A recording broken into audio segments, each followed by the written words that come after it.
With how dramatic that title is, you might be thinking you were going to be watching a 3-hour double feature explaining how gaming was created and how from its inception, every single company and studio branched off, creating chain reaction after chain reaction until we made it here, to this massive ecosystem of AAA studios, indie devs, PC gaming, and console gaming that we have today.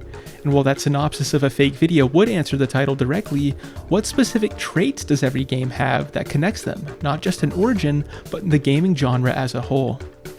So out of every game that exists, I think the main universal constant would be title screens. While they have evolved from their roots as advertising for arcade machines, with their attract modes that played every 30 seconds or so, now most title screens just list the play button, some settings, and other options that vary from game to game.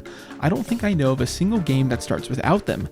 As long as you exclude those itch.io horror games that just throw you into the game instantly with maybe a cutscene beforehand or something, but most of those are usually given out for free, and I don't think there are any popular games that start without one. Unless you're talking about The Witness, which doesn't have a title screen, but it only has like 8,000 positive reviews, so it doesn't really count for it to be popular.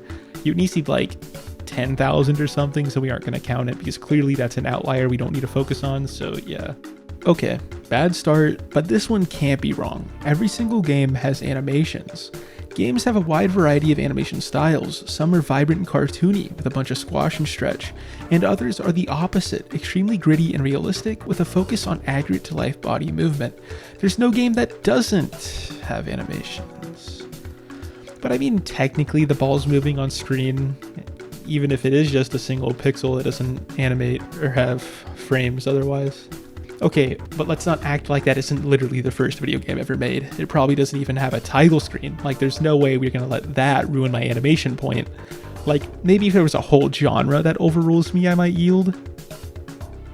Okay, but those are like books, bro. Like, okay.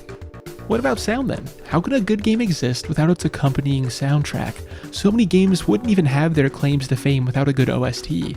Games like Persona, Undertale, and Ocarina of Time have their OSTs that even transcend their games, with most people knowing the songs even though they've never played the game.